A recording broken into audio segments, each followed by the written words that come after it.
నిశ్చింతంగా ఆ ప్యాంటు చొక్కా వేసుకుని మాకు తెలుసున్న వాళ్ళ ఇంటికి నేను మా అమ్మగారు వెడితే వాళ్ళ కారులో మేము కలిసి ఆ పెళ్లికి వెడతాం. వాళ్ళు మాకు బాగా కుటుంబపరమైన స్నేహితులు. అందుకని వాళ్ళ ఇంటికి వెళ్ళాం. వాళ్ళ ఇంట్లో ఒక పెద్ద ఆల్సేషియన్ డాగ్ ఉంది. దాన్ని కట్టేసి ఉంది గొలుసుకి. అది పాపం నన్నేం అనలేదు. ఆవిడ ఓ మాట చెప్తే ఆ కుక్క వింటుంది. యజమాని ఎందు ప్రీతి కలిగిన కుక్క, మాట వినే కుక్క. కొందరు ఇళ్లలో ఆయన మనవాడే వినన్నా అదేం విందా కుక్క. అలాంటి కుక్కలు కూడా ఉంటాయి.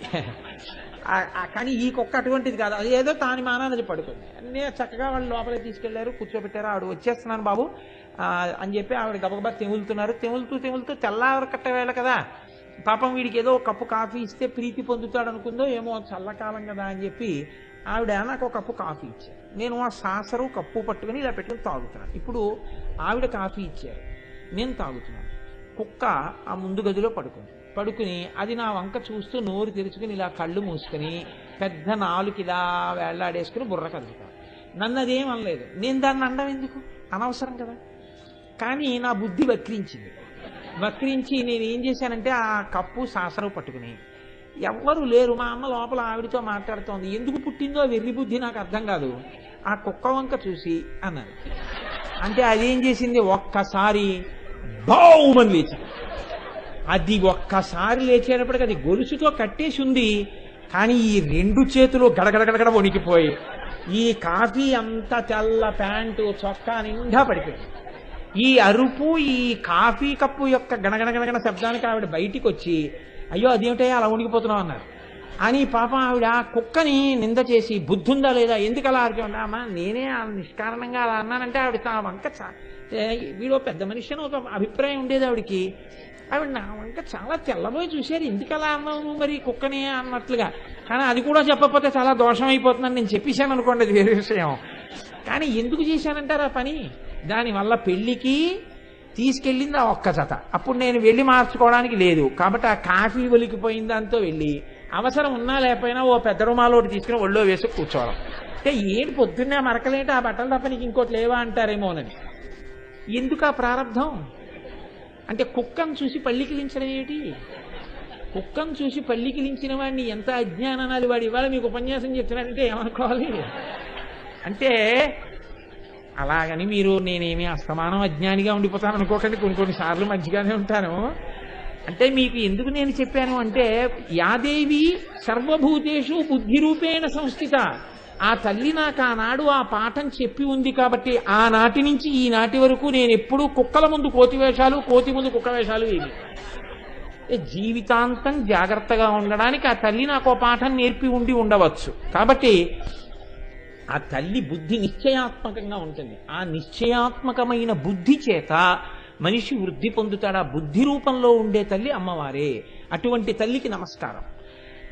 యాదేవి సర్వభూతేషు నిద్రారూపేణ సంస్థిత నమస్తస్యై నమస్తస్యై నమస్తస్యై నమో నమః. ఆ తల్లి నిద్రారూపంలో ఉంది. ఆ తల్లి నిద్రారూపంలో ఉండకపోతే అసలు ఎవ్వరూ లోకంలో ఒక్కడు సుఖశాంతులతో ఉండేవాడు ఉండడు. అందరూ పిచ్చివాళ్ళు అయిపోతారు నిద్ర పట్టకపోతే. ఎవరికి ఆకలేదు, ప్రశాంతంగా ఉండడు. నిద్రారూపేణ సంస్థిత యాదేవి సర్వభూతేషు క్షుధారూపేణ సంస్థిత. మనం తినకపోతే తిను అని ఆకలి రూపంలో తల్లి మన్ని లేపి అన్నం పెట్టి మనకి అన్నం తినమని ఆదేశిస్తోంది. ఆకలి రూపంలో ఉంది. యాదేవి సర్వభూతేషు ఛాయారూపేణ సంస్థిత నమస్తస్యై నమస్తస్యై నమస్తస్యై నమో నమః. నీడ కనపడకపోతే 6 నెలల్లో వెళ్ళిపోతాడని గుర్తు. యాదేవి సర్వభూతేషు శక్తి రూపేణ సంస్థిత నమస్తస్యై నమస్తస్యై నమస్తస్యై నమో నమః.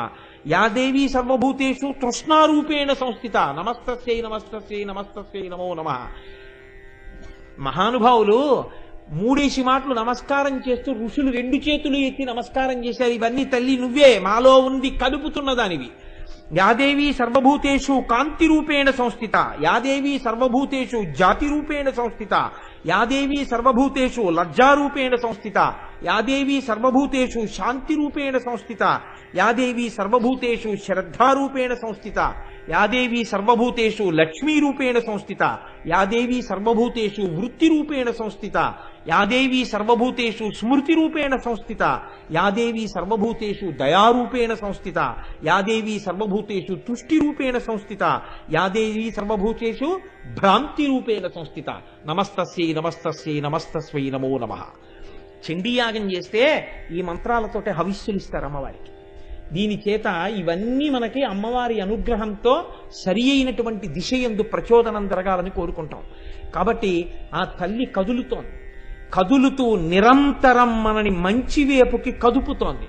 ఈ కదలిక మంచివేపుకి ఉండాలి అంటే ఆ తల్లి అనుగ్రహం ఉండాలి. ఆవిడ అనుగ్రహాన్ని గుర్తించడమే, అమ్మ మనకి ఇటువంటి అనుగ్రహాన్ని ఇచ్చింది, ఆ తల్లి అనుగ్రహంతో కదులుతున్నాం. కాబట్టి చూడండి, నేను ఒక్క మాట చెప్తాను. ఈ 5 వేళ్ళు ఈశ్వరుడు ఇచ్చినటువంటివి. అందులో మీకేమి సందేహం అక్కర్లేదు. ఇందులో ఏ ఒక్క వేలు కానీ ఏ ఒక్క వేలు గోరు కానీ మనం ఎక్కడి నుంచి కొని తెచ్చిపెట్టుకున్నవి కావు. 5 వేళ్ళు ఈశ్వరుడు ఇచ్చినవైనా పూజ చేసేటప్పుడు ఈ వేలు వాడకండి అంటారు.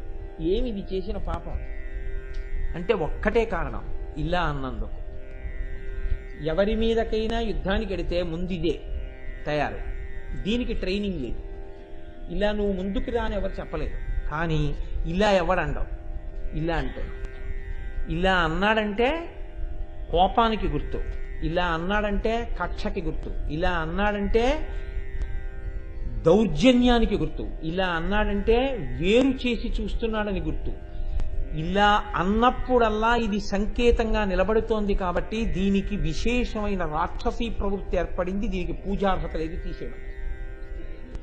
అయితే మనుష్య జన్మ ఎత్తి అంతటినీ పరిపాలిస్తున్నది అమ్మవారే అన్నటువంటి విషయాన్ని విస్మరించి నా అంతవాణ్ణి నేను అనుకుని అమ్మవారిచ్చినటువంటి శక్తిని దుర్వినియోగం చేసి చేసేటటువంటి కదలికలను గమనిస్తున్నది అమ్మవారే అని తెలుసుకుంటే ఎంత ఉపద్రవం ఉంటుంది ఆలోచించండి. అప్పుడు నిష్కారణమైన కదలికలు ఉండే అవకాశం ఉంటుందా? ఉండదు. కాబట్టి యాదేవి సర్వభూతేషు శక్తి రూపేణ సంస్థిత. ఏ కదలికకైనా శక్తి రూపంలో ఆవిడే ఉండి కదుపుతోంది, పరిపాలన చేస్తోంది. కాబట్టి ఆ తల్లిని శ్రీ మహారాజ్ఞి అన్న పేరుతో పిలిచారు. దీన్ని మీరు చాలా జాగ్రత్తగా గమనించవలసినటువంటి విషయాన్ని మీరు చూడండి. ఇది కేవలం అమ్మవారికి మహారాజ్ఞి అన్న పేరుతో పిలవబడుతోంది అని మీరు అనుకుంటే దాని వలన పెద్ద ప్రయోజనం ఉంటుంది అని నేను అనుకోను. కొందరు పెద్దలు వ్యాఖ్యానంలో చాలా గమ్మత్తైన మాట ఒకటి అన్నారు. ఆమె యశస్విని, కొందరికి కీర్తినిస్తుంది. కొంతమందిని చూడగానే ఏం చేస్తారు? నమస్కారం చేస్తారు. కొంతమంది అలా వెళ్ళిపోతూ ఉంటారు. అలా వెళ్ళిపోతుంటే ఆయన ఏం చూడలేదు అసలు. అలా వెళ్ళిపోతూ ఆయన ఇలా 2 పక్కలకి చూస్తూ ఏం వెళ్ళటలేదు, ఆయన వెళ్ళిపోతున్నాడు. ఆయన వెళ్ళిపోతుంటే కూర్చున్న వాళ్ళు లేచి నిలబడతారు. ఆయన వెడుతున్నారు, బాగుండదు. గట్టిగా మాట్లాడుకుంటున్నారు, ఆయన వెడుతున్నారు, బాగుండదని ఆగారు. గట్టిగా మాట్లాడకండి, ఆయన వస్తున్నారంటారు. ఆయన మాట్లాడడం మొదలెట్టారు, నిశ్శబ్దంగా ఉన్నారు. ఆయన వచ్చి ఏదో మాట చెప్పారు, దానికి పెద్దరికం ఇచ్చారు. ఇప్పుడు ఇది ఆయన సముపార్జించుకుని ఆయన యందు ప్రకాశించిన కీర్తికి చిహ్నం. ఆయనకి ఆబాల గోపాలను నమస్కారం చేస్తారు. పసిపిల్లల దగ్గర నుంచి వృద్ధుల వరకు నమస్కరిస్తున్నారు. ఒక చంద్రశేఖర పరమాచార్య స్వామి వంటి మహాపురుషులు అలా వెళ్ళిపోతున్నారు అనుకోండి, ఎవరు లేవకుండా నిలబడతారు చెప్పండి? ఎవరు నమస్కరించకుండా ఉంటారు? వారొక మాట చెప్తే కాదనగలిగినంత ధైర్యం ఎవరికి ఉంటుంది? అంతటి కీర్తి వారి యందు ఎలా ప్రకాశించింది? దానికి ఒక్కటే కారణం, వారు నిరంతరము శక్తి అనుసంధానం చేస్తారు. ఏది చేస్తున్నా నాకు ఉన్న ఈ శక్తిని నేను ఇలా దుర్వినియోగం చేయవచ్చా? వద్దు, దీన్ని సద్వినియోగమే చేస్తాను. ఎవరు తనలో ఉన్నటువంటి శక్తిని సద్వినియోగం చెయ్యడం కోసమే పాటుపడతారో వారిని అమ్మవారు కీర్తి రూపంలో ప్రకాశింపచేసి అనుగ్రహిస్తుంది. అందుకే వారు కీర్తివంతులవుతారు. పోతన గారు ఒక అద్భుతమైన మాట అంటారు, కారే రాజులు రాజ్యములు గెలువరే గర్వోన్నతిం పొందరే, వారేరి సిరి మూట కట్టుకొని పోవంజాలిరే, భూమిపై పేరైనన్ కలదే, శిబి ప్రముఖులున్ ప్రీతిన్ యశక్కాములై ఈరే కోర్కెలు వారలంతలపరే ఇక్కాలమున్ భార్గవ. లోకం ఎవరిని జ్ఞాపకం పెట్టుకుంటుంది అంటే ఎవరు తను బతికుండగా శక్తిని సక్రమంగా వినియోగం చేసి కీర్తిని గడించాడో అటువంటి మహాపురుషుణ్ణి మాత్రమే జ్ఞాపకం పెట్టుకుంటుంది. అందుచేతనే శక్తిని సద్వినియోగం చేసుకున్నవాడు కీర్తి రూపంలో అమ్మవారి చేత పరిపాలింపబడి యశస్సుని పొందినవాడుగా ప్రకాశిస్తాడు. అపకీర్తిని పొందినవాడు అంటే వాడు అమ్మవారి అనుగ్రహాన్ని కోల్పోయి తన శక్తిని తాను విచక్షణతో కాకుండా విచక్షణారహితంగా వినియోగించిన వాడు. అందుకే వాడు మళ్ళీ కీర్తివంతుడు కాగలడా? కాగలడు. ఎప్పుడు కాగలడు? అమ్మవారి అనుగ్రహంతోనే కాగలడు. మళ్ళీ వాడు అమ్మవారి పాదములు పట్టుకోగలిగాడు అనుకోండి, అంతే, వాడు ఎంతటి కీర్తివంతుడైనా అవుతాడు. కావలసింది ఒక్కటే, లోపల ఉండేటటువంటి పరిపాలనాంశ కలిగిన అమ్మవారిని నువ్వు దృష్టిలో పెట్టుకోవడమే. దృష్టిలో పెట్టుకున్న నాడు నీకే ఇబ్బంది ఉండదు. ఇదంతా తల్లి పరిపాలన చేస్తోందనేటటువంటి వివేకంతో నువ్వు ప్రవర్తించగలగడం. కాబట్టి ఇది శ్రీ మహారాజ్ఞి. ఇంతకన్నా వెళితే ఒక్కొక్క నామంతోనే ఉండిపోతోంది. కాబట్టి అలా దాన్ని అక్కడతో ఈ విషయాన్ని మనం గమనించగలిగితే అహంకార పరిత్యాగమునకు ఈ నామం చాలా బాగా మనకి ఉపయుక్తం అవుతుంది. ఎందుకంటే మీ యందు ఏ విభూతి ఉన్నా మీరు దానికి గర్వపడిపోవలసినటువంటి అవసరం ఏముంటుందండి? ఏమీ ఉండదు. ఎందుకనంటే మీరు ఏది చేసినా అమ్మవారి చేతిలో ఉపకరణంగా మీరు చేయగలుగుతున్నారు. మీలోంచి వచ్చేటటువంటి ఏ కదలిక అయినా ఆవిడ అనుగ్రహంతో కదిలింది తప్ప మీదన్న కదలికేం లేదు. కదలికలు ఆగి మీరు ధ్యానం చెయ్యగలిగినా ఆవిడ అనుగ్రహంతోనే కదలికలు ఆగుతున్నాయి. రెండింటికి ఆవిడ కారణం. అందులో మీ గొప్పతనం ఏముంది? మీ గొప్ప అనుకున్న నాడు మీకేమీ అసలు ప్రకాశించదు. నేను వెతుకుతున్నాను అనుకున్న నాడు హనుమకి సుందరకాండలో సీతమ్మ దర్శనం అయిందా? చతురంగుళమాత్రోపినావకాశస్య విద్యతే రావణంతఃపురే తస్మిన్ యంకపిర్న జగాయ సహా. 4 అంగుళాలు వదిలిపెట్టకుండా వెతికానన్నారు. దర్శనం అవ్వలేదు. అమ్మా నమోస్తు రామాయ సలక్ష్మణాయ దేవ్యై చ తస్యై జనకాత్మజాయై అన్నారు. అమ్మ నువ్వు దేవివి, నువ్వు క్రీడిస్తావు, ప్రకాశిస్తావు. అమ్మ నువ్వు అనుగ్రహించాలి, నాకు కనపడాలి. నేను నిన్ను చూడడం ఏమిటమ్మా అన్నారు. అంతే, అమ్మవారు అనుగ్రహించి దర్శనమిచ్చి హనుమ సీతమ్మని దర్శనం చేశారన్న కీర్తిని హనుమకి ఇచ్చింది. కాబట్టి మీరు అమ్మవారి చేతి ఉపకరణాన్ని అనుకున్నంతసేపు ప్రకాశిస్తూనే ఉంటారు.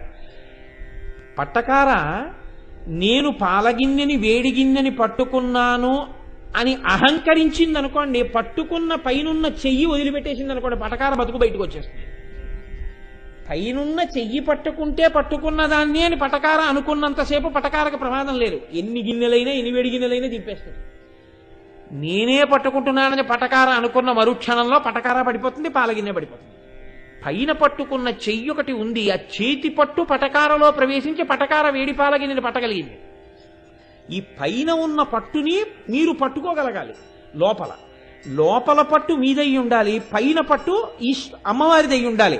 అమ్మవారు మిమ్మల్ని పట్టుకుంటే ఆ పట్టుకున్న పట్టు సడలిపోకుండా లోపలి పట్టు మీదై ఉంటే ఈ పట్టు గట్టిపడినంత కాలం మీరు పైకి ఎక్కుతూనే ఉంటారు, ఇబ్బంది ఉండదు. కాబట్టి ఇది జాగ్రత్తగా తెలుసుకోవడమే శ్రీ మహారాజ్ఞి అనబడేటటువంటి శబ్దానికి ప్రధానమైన అర్థం. నా ఇంట అందరికీ ఆకలేసినప్పుడు ఆకలేసిన దానికి సరిపడ అన్నం దొరుకుతోంది అంటే సింహాసనంలో ఉన్నవాడి అనుగ్రహం. ఆ తిన్న అన్నం జీర్ణం అవుతోంది అంటే సింహాసనంలో ఉన్నవాడి అనుగ్రహం. నా ఇంట ఉన్నవాళ్ళు ఎప్పుడు కళ్ళు తుడుచుకోకుండా సంతోషంగా ఉంటారు అంటే సింహాసనంలో ఉన్నవాడు అనుగ్రహం. వాడు క్రూరుడై నా పట్ల అమర్యాదతో, నా పట్ల తీక్ష్ణ దృష్టితో కాకుండా నా పట్ల ప్రసన్నుడై పరిపాలిస్తున్నాడు. ఎంతో సంతోషంగా పరిపాలన చేస్తున్నాడు. వాడు పరిపాలకుడు, అందుకని వాడు ఒక్కడే సింహాసనంలో ఉంటాడు. మిగిలిన వాళ్ళందరం సింహాసనంలో ఉన్నవాడిని అర్చించడానికి నేను పీఠో దర్భాసనమో వేసుకుంటాను, నేను సింహాసనం వేసుకోను. సింహాసనం ఒక్కడికే. ఎవరికి? ప్రభువుకొక్కడికే. పరిపాలించేవాడెవడో వాడే సింహాసనం మీద కూర్చుంటాడు. మూర్ధాభిషిక్తుడిని చేశారంటారు. ఇంకా పరిపాలన చెయ్యడం మొదలు పెట్టాడు ఈయన. గుర్తేమిటి? ఆయన సింహాసనం మీద కూర్చోబెడతారు. ఆయన సింహాసనం మీద కూర్చున్నాడు, పరిపాలన చేస్తాడు. అందుకే దానికి పంచముఖము అని, పంచాననము అని పేరు. పంచాననము అంటే విశాలమైనటువంటి ముఖంతో ఉంటుంది. అది సింహము పరిపాలన చేస్తుంది. సింహానికి పరిపాలనాంశ వేరొకరు ఇచ్చింది కాదు, తనంత తానుగా ఉంటుంది. అది సింహం పిల్లైనా సరే పరిపాలనాంశంతో ఉంటుంది. ఆ పరిపాలనాంశ కలిగినటువంటి, పుట్టుకతో పరిపాలనాంశ కలిగినటువంటి సింహం ఎటువంటిదో ఆ సింహమును ఆసనముగా కలిగినటువంటి వాడు కూడా అలా పరిపాలనాంశ కలిగినటువంటి వాడే. అందుకే మనం చూడండి, మీరు పూజ మొదలెడితే దేంతో? ఏదున్నా లేకపోయినా పంచపాత్ర ఉండాలి కదండి. ఆచమనం చెయ్యాలిగా. పంచపాత్ర ఒకటి ఉంటే సంధ్యావందనం అయిపోతుంది. కాబట్టి పంచపాత్ర ఉండేది. పంచపాత్ర అంటే ఏ 5 ఉంటాయండి అందులో? పంచపాత్ర అంటే 5 ఉంటాయని పంచపాత్ర అనరు. దాని ముఖం సింహంలాగే విశాలంగా ఉంటుంది, మధ్యలో సన్నగా ఉండి లోపల సన్నగా ఉంటుంది. ముఖం మాత్రం విశాలంగా ఉంటుంది. లేకపోతే గ్లాస్ అంటారు దాన్ని. పంచపాత్ర పట్టుకెళ్ళాడంటారు. అంటే అది కూడా సింహమే. పంచ అన్న శబ్దంలోంచి తయారైంది పంచపాత్ర అన్నది. అందుకని ఉపాసన కూడా అక్కడే మొదలు. కాబట్టి సింహాసనము, ఈ సింహాసనం మీద కూర్చున్నవాడెవరో ఆయన పరిపాలకుడు. అమ్మవారు ఎక్కడ కూర్చునుంది? సింహాసనం మీద కూర్చునుంది. శ్రీమత్ సింహాసనేశ్వరి. ఇప్పుడు ఆ తల్లి సింహాసనం మీద కూర్చునుంటే అందరూ సింహాసనం మీద కూర్చున్న వాళ్ళు అన్నప్పుడు ఏదో ఓ కొయ్య దొంగనో దాన్ని తీసుకొచ్చి దాంతో సింహం తయారు చేసి ఓ ఆసనం వేసి రెండు పక్కల ఇలా సింహాలు పెట్టి దాని మీద ఇలా చెయ్యేసి ఓ మెత్తటి పరుపు వేసి కూర్చోండి అంటారు. సింహాసనం మీద కూర్చున్నాడంటారు. అందుకని నిజంగా ఓ సింహాన్ని తీసుకొచ్చి అక్కడ కూర్చోబెట్టి అయ్యా దీని మీద మీరు కూర్చోండి ఎవడు కూర్చోడేమో. అలా ఎవరు కూర్చోరు. మహానుభావుడు ఆయన కూర్చున్నాడు. అయ్యప్ప స్వామి కూర్చున్నాడు. పెద్ద పులి మీద కూర్చున్నాడు ఆయన. సింహం మీద అసలు ఒకరు అడిగారా అడగలేదా అని చూడకుండా సింహాన్ని నిజంగా తనంత తానుగా వాహనం చేసుకున్నది లోకంలో ఎవరో? మా అమ్మ ఒక్కతే. అమ్మవారు ఒక్కతే సింహాన్ని వాహనం చేసుకుని సింహవాహన అయింది ఆవిడ. ఆవిడికి వేరొకరు సింహం మీద ఆసనం తీసుకొచ్చి నిజంగా కొయ్య దుంగతో చేసిన సింహాసనం మీద కూర్చోబెట్టలేదు. ఆవిడ ఆసనం సింహమే. ఆవిడ సింహం ఎక్కే యుద్ధం చేసింది. సింహాసనం మీద యుద్ధం చేసినప్పుడే మహిషాసురుడి తరపున అంధకుడు వస్తే సింహం మాంసపు ముద్ద చేసి పంజాతో ఒక్క దెబ్బ కొట్టి మింగేసింది. అటువంటి సింహం మామూలు సింహం కాదు. పెద్ద పెద్ద రాక్షసుల్ని పంజాలతో కొట్టి చంపే సింహం అంటే అదేం మందంగా నడవదు ఏనుగులాగా. సింహం పరిగెత్తడం అంటే యుద్ధభూమిలో ఏం రథం వెళ్ళినట్టు ఉండదు. అటువంటి సింహం మీద ఆవిడ కూర్చుంటుంది. ఆవిడ కూర్చున్నప్పుడు సింహం మీద కూర్చుంటే ఎలా ఉంటుంది? సింహమే అలా ఉంటే సింహం మీద కూర్చుని సింహం వేగానికి ఒరిగిపోకుండా తాను కూడా కదులుతూ అంతకన్నా ఉగ్రంగా కూర్చుని చంపుతుంది. మరి అటువంటి చంపే అమ్మని ఉపాసన చేయడం భయం కాదా? కాదు. అమ్మ చంపేది నీ శత్రువుల్ని, నిన్ను కాదు. ఆ అమ్మ నీ పట్ల ప్రసన్నమూర్తి. నీ కోసం వీధిలో వాళ్ళతో దెబ్బలాడుతున్న నీ అమ్మ నీ పట్ల కారుణికురాలు. ఆమె పట్ల నీకు భయం ఎందుకు? ఆవిడకి సహజంగా సింహం వాహనం. అందుకని శ్రీమత్ సింహాసనేశ్వరి దేవి భాగవతంలో వ్యాసుడు అంటాడు, శ్వేతానన కృష్ణనేత్ర సంరక్తాధర పల్లవ తామ్రపాణి తలాకాంత దివ్యభూషణ భూషిత అష్టాదశ భుజాదేవి సహస్రభుజమండిత సంభూతాసురనాశాయ తేజోరాశి సముద్భవ అంటాడు. తేజోరాశి, ఒక పెద్ద తేజస్సు తీసుకొచ్చి కూర్చోపెడితే ఎలా ఉంటుందో అలా ఉంటుంది ఆవిడ. అష్టాదశ భుజాదేవి 18 చేతులతో ఆవిర్భవించింది. ఇలా చూసి అమ్మవారికి 18 చేతులు అనుకున్నారంతే. సహస్ర భుజమండిత 1000 భుజాలైపోయి. ఎప్పుడైపోయాయి ఎవరికి తెలియదు. సింహం మీద కూర్చొని మహిషాసుర మర్దనం చేసినప్పుడు అలా చేసింది అంతే. దేవతలందరూ ఆ సింహం మీద వెడిలి మహిషాసుర మర్దనం చేస్తున్న తల్లిని చూసి అయిగిరి నందిని నందితమోదిని విశ్వ వినోదిని నందినుతే గిరివర వింధ్య శిరోధిని వాసిని విష్ణు విలాసిని విష్ణునుతే అని మనం శారదా నవరాత్రుల్లో అనుసంధానం చేస్తుంటాం కదా. స్తోత్రం చేశారు. మీరు నిజంగా సింహవాహన ఎవరు? ఆ తల్లే. ఆవిడ సహజంగా సింహము వాహనముగా కలిగినది కాదు. ఆ సింహాసనంలో ఉన్నటువంటి తల్లికి భయపడి ఈ లోకంలో ఉండేటటువంటి పరిపాలన అంతా జరుగుతోంది. పరిపాలన దేని వల్ల జరుగుతుంది? ప్రభువు అన్ని వేళలా అందరి మధ్య ఉండి ఉద్యోగుల మధ్యలో పనిచేయడు. ప్రభువు ఎక్కడో ఉంటాడు. కానీ ఎందుకు భయపడతారు? అమ్మో ఆయనకి తెలిసిందంటే అని భయపడుతుంటారు. ప్రభువుకి తెలిస్తే ఎవరా ప్రభువు? సింహాసనంలో కూర్చున్నవాడు. సింహాసనంలో కూర్చున్న అమ్మవారి ఆజ్ఞకి భయపడిన కారణం చేతనే మనం బ్రతికుండడానికి అత్యంత అవసరమైనటువంటి వాయువు మనం వెళ్ళి పీల్చనవసరం లేకుండా మన దగ్గరికి వచ్చి మనలో పెడుతోంది. అలా వెళ్ళకపోతే అమ్మవారు ఒప్పుకోదు. కాబట్టి నీరు ప్రవహించి వెడుతోందంటే అమ్మవారి యొక్క అనుగ్రహం. ఆ క్షణానికి ఊపిరి తీసేస్తున్నాడంటే యమధర్మరాజు గారికి అమ్మవారి భయం. ఎవరెవరి పనులు వాళ్ళు చెయ్యాలో అలా చేస్తున్నారంటే కేవలం ఆ తల్లి యొక్క భయానికి ఈ బ్రహ్మాండాలన్నీ అలా నడుస్తున్నాయి. భూమి అలా తిరుగుతోంది, సూర్యుడు అలా ప్రకాశిస్తున్నాడు, అగ్ని అలా వేడిగా ఉంది. ఆ తల్లి ఆజ్ఞకి భయపడి ఈ లోకమంతా నడుస్తోంది. అలా కూర్చున్న తల్లి, అలా పరిపాలించిన తల్లి ఎవరో ఆవిడ సింహాసనంలో కూర్చునుంది. కాబట్టి ఆవిడ శ్రీమత్ సింహాసనేశ్వరి కాదుట. కశ్యప పశ్యకోభవతి అని సింహ అన్న శబ్దాన్ని వ్యత్యస్తం చేస్తే, అంటే కొంచెం అటు ఇటు మారిస్తే హంసి అవుతుంది. మీరు చూడండి, వేదంలో కశ్యప అన్న శబ్దాన్ని వ్యత్యస్తం చేస్తే పశ్యక అవుతుంది. వేదం కశ్యప అన్న శబ్దాన్ని పశ్యక అని చెప్పింది. అలాగే సింహ అన్న పదాన్ని వ్యత్యస్తం చేస్తే హంసి అవుతుంది. హంసి అంటే ఏమిటండి? తన్నో హంసి ప్రచోదయాత్ అంటుంటారు. హంసి అంటే మందంగా నడవవలసినటువంటిది, చాలా మెల్లమెల్లగా మెల్లమెల్లగా నడుస్తుంది హంస, కంగారుగా నడవదు. అందుకే హంస దేనికి ప్రసిద్ధి అంటే నడకకి ప్రసిద్ధి. పరమహంస అంటారు. పరమహంసలు ఏం చేస్తారు? జగత్తుని బ్రహ్మాన్ని వేరు చేసి చూస్తారు. అలాగే యోగనిష్టలోకి ప్రవేశించేటటువంటి వాడు తన ఊపిరిని చాలా మందంగా పీల్చి చాలా మెల్లగా విడిచిపెడుతుంటారు. అంతేగాని ఆయాసం వచ్చిన వాళ్ళ గబగబగబా పీల్చరు. అలా మెల్లగా పీల్చి మెల్లగా విడిచిపెడుతున్నప్పుడు ఈ ఊపిరిని తీసి ఊపిరిని విడిచిపెట్టడం కారణంగా ఉన్నాడు అంటున్నారు. చాలా జాగ్రత్తగా మీరు గమనించండి. వీడు ఉన్నాడు భవతి అని దేన్ని బట్టి అంటారు? ఊపిరి లోపలికి వెళ్ళాలి, ఊపిరి బయటికి రావాలి. ఊపిరి లోపలికి ఎక్కడ వరకు వెళ్ళాలి అంటే అని పీల్చేసి ఇంకా పీల్చేస్తానన్నారు అనుకోండి, వెళ్ళదు. కొంతవరకు పీల్చాక ఆగిపోతుంది. ఆగిపోయాక ఏమవుతుంది? మళ్ళీ వదిలిపెట్టేయాలి. మళ్ళీ చాలా వదిలిపెట్టేస్తాను అన్నారు అనుకోండి, కొంతవరకు, ఆ తర్వాత వదిలిపెట్టలేరు, మళ్ళీ పీల్చేయాలి. ఈ పీల్చేటట్టు వదిలేటట్టు, కొంతవరకే పీల్చగలిగేట్టు కొంతవరకే వదిలిపెట్టేట్టు, ఓ 2-3 రోజులు ఊపిరి తీసే గొడవ లేకుండా పీల్చే లోపల పెట్టేసుకుంటానండి, నేను పీల్చేస్తానంటే ఏం కుదరదు. అది మెల్లగా పీల్చి అలా ఎప్పుడూ పీలుస్తూ ఉండవలసిందే, ఎప్పుడూ వదిలిపెడుతూ ఉండవలసిందే. ఇలా పీల్చి ఇలా విడిచిపెట్టేటటువంటి ఊపిరి రూపంలో హంసగా లోపలికి బయటకి లోపలికి బయటకి తిరుగుతోంది ఒక ఆవిడే హంస నడక, మెల్లగా నడుస్తోంది బయటికి లోపలికి. ఆవిడ నడుస్తోంది కాబట్టి ఆవిడ ఎక్కడ వరకు చేరుతోందో ఇంకా తీయలేక ఆగిపోయిన స్థానం ఆవిడ పాదాల దగ్గరికి వెళ్ళి ఆగింది.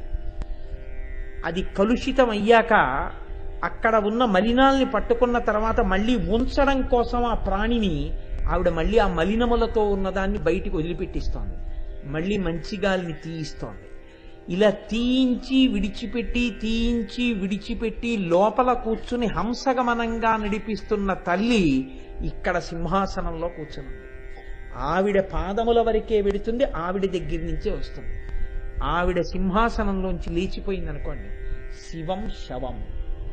ఇక తీయదు, ఇక వదలదు. తీసినది వదలదు, వదిలినది తీయదు. కాబట్టి ఎక్కడుంది ఇప్పుడు శ్రీమత్ సింహాసనేశ్వరి? ఇక్కడే ఉంది. కాబట్టి సింహాసనం ఎక్కడుంది? ఈ హృదయ గుహలోనే ఉంది. ఇక్కడుంది ఆవిడ దర్బార్. ఆవిడ ఇక్కడ కూర్చుని ఆవిడ ఎంతసేపు అంటుందో అంతసేపు హంస తిరుగుతుంది.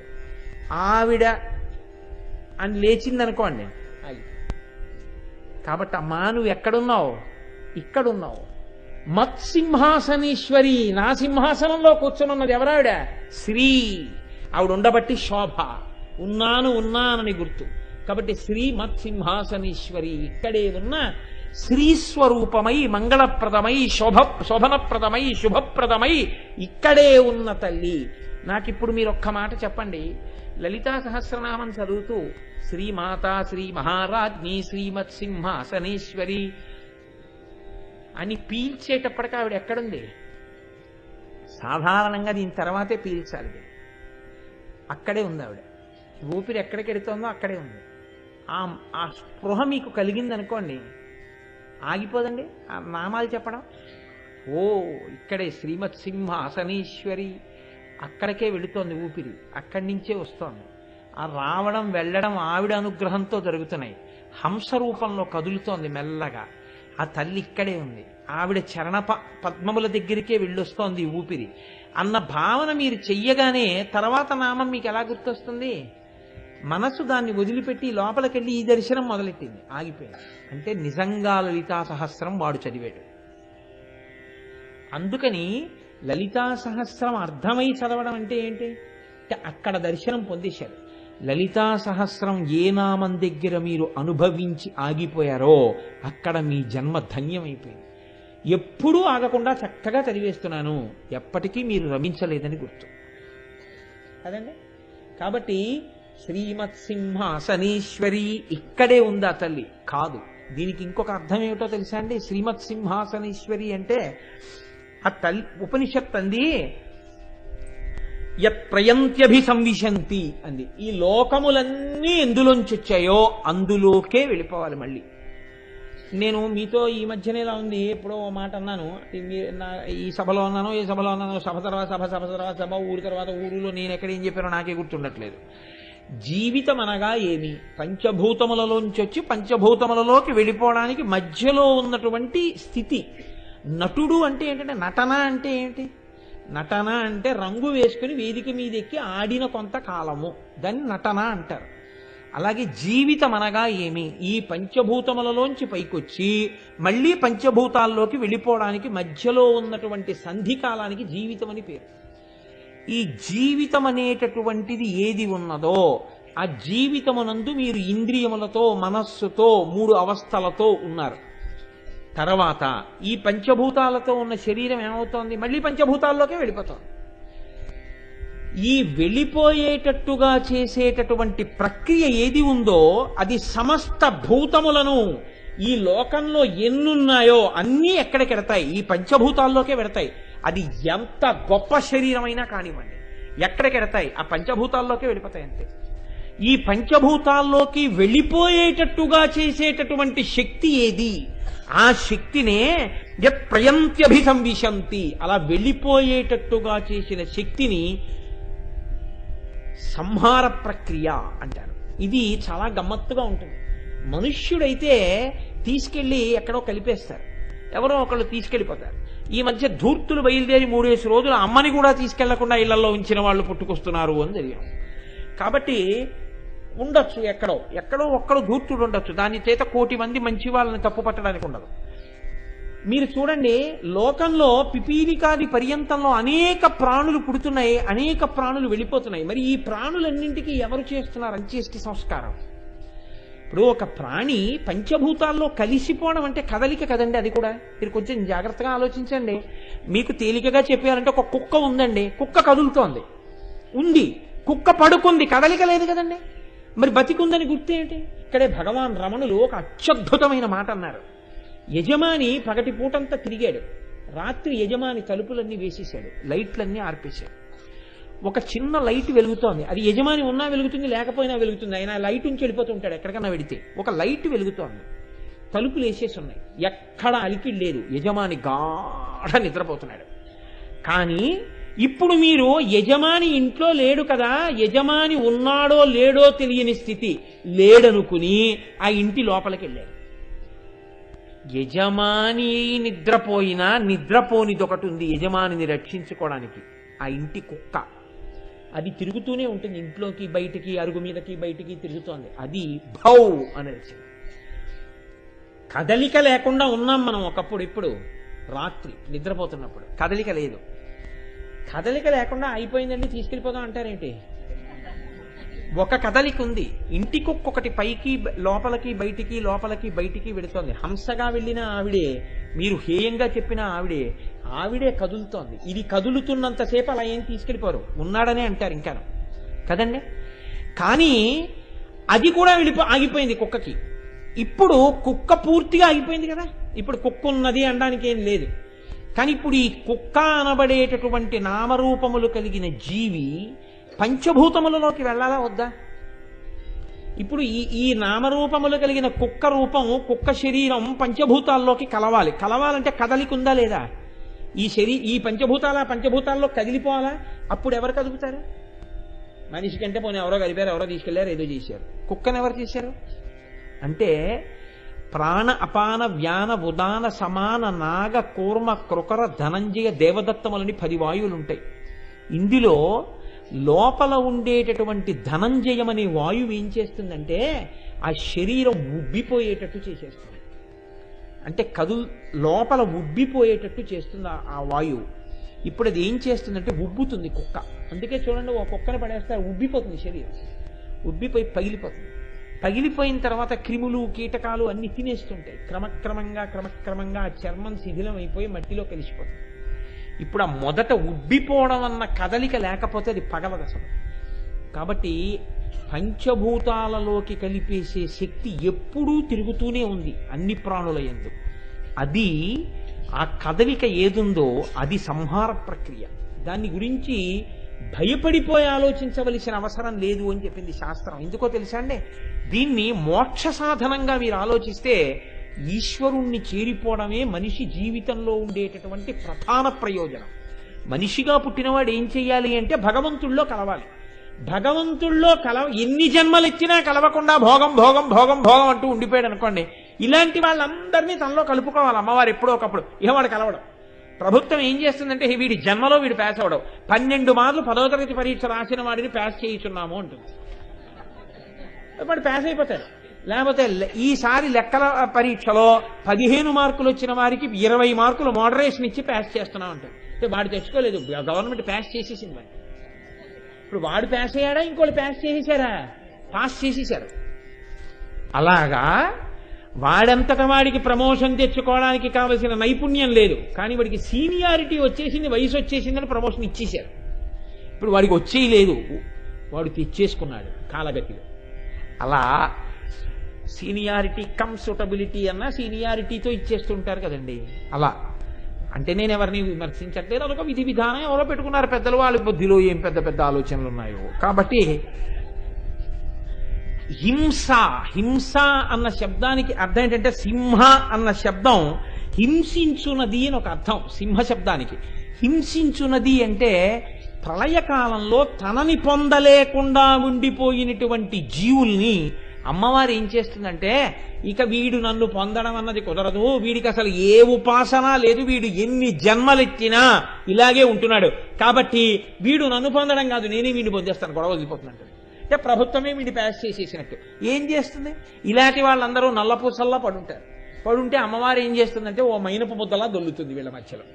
ఇప్పుడు నల్లపూసలు మైనపు ముద్ద కంటుకున్నాయా? మైనపు ముద్ద వచ్చి నల్లపూసలను అంటించుకుందా?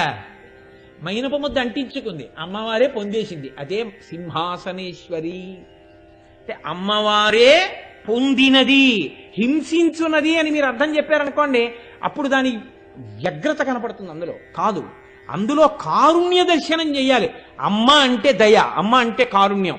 అందుకని అమ్మ చేసేటటువంటి సంహార ప్రక్రియ యందు అమ్మ పొందడంలో జీవుల్ని అనుగ్రహించి వాళ్ళని తనలోకి కలిపేసుకుని మోక్షం ఇస్తోంది తప్ప అమ్మవారు హింసించడం ప్రధానంగా ఉన్నది కాదు.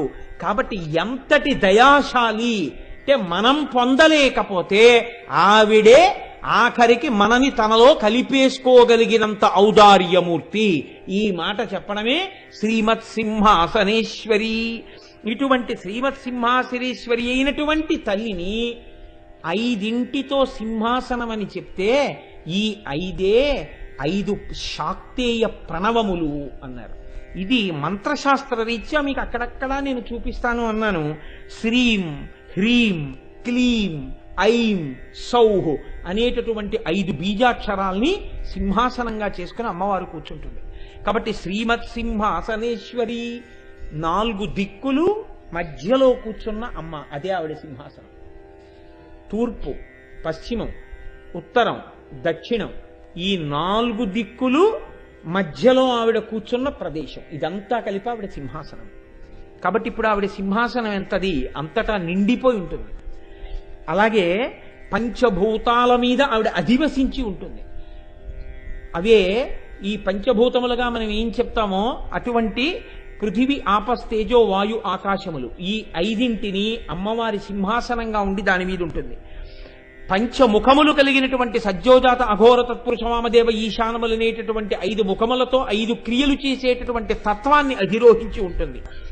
పంచప్రేతాసనాసీనయై బ్రహ్మ విష్ణు రుద్ర ఈశ్వర సదాశివులు అనేటటువంటి 4 కోళ్లు ఒక తల్పం ఉన్న సింహాసనం మీద కూర్చుంటుంది. ఇన్ని రకాలుగా ఆవిడ శ్రీమత్ సింహాసనేశ్వరి. ఆవిడ చిదగ్నికుండ సంభూత. సంభూత అంటే ప్రభవించింది. ఆవిడ చిదగ్నికుండంలోంచి వచ్చింది. మీరు ఒక్క విషయం ఆలోచించండి కొంచెం జాగ్రత్తగా. అసలు అగ్ని యందు సంభవించే ప్రాణి ఉంటుందా? లోకంలో ప్రాణి అగ్ని యందు తన రూపాన్ని కోల్పోతుంది తప్ప అగ్నిలోంచి ప్రాణి పుట్టదు. ఎక్కడా పుట్టదు అగ్నిలోంచి ప్రాణి. అగ్నికుండంలోంచి ఆవిడ ఎలా పుట్టిందండి అంటే వసిన్యాది దేవతలు అంటున్నారు, ఆ తల్లి చిదగ్నికుండ సంభూత. ఆవిడ పుట్టింది మామూలు అగ్నికుండం కాదు, చిదగ్నికుండం. ఏమిటా చిదగ్నికుండం?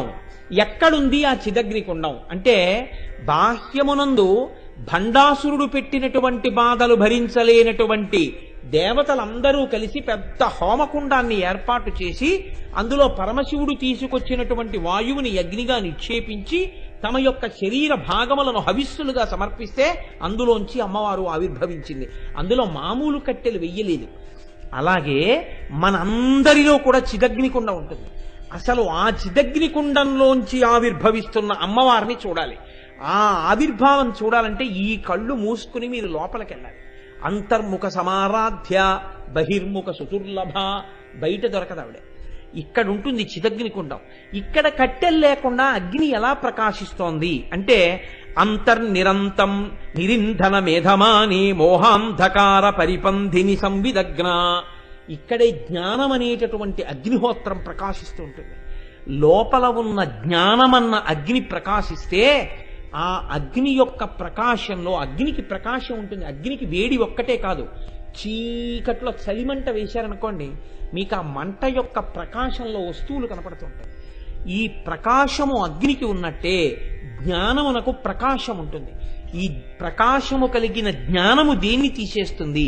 అజ్ఞానం అనేటటువంటి చీకటిని తీసేస్తుంది. ఈ జ్ఞానము కలిగితే ఉత్తర క్షణంలో అజ్ఞానము పోతే మోక్షమునకు యోగ్యత కలుగుతుంది. ఏమిటండి అజ్ఞానం, ఏమిటండి అజ్ఞానం అనొచ్చు. మీకు నేను తేలిక మాటల్లో చెప్పాలి అంటే అజ్ఞానమనగా మాయ, అజ్ఞానమనగా అవిద్య. మాయ పోతే ఉండేదే జ్ఞానము. మాయ పోవడం జ్ఞానం ఉండడం అంటే ఎంత సులభంగా ఉంటుందో తెలుసా అండి. అనుష్ఠానంలోకి తేవడం కష్టం, కానీ మాయ అనగా తేలిక మాటలో మీరు బాగా గుర్తుపెట్టుకోండి, నామము రూపము మాయ. రూపము మాయ, నామము మాయ.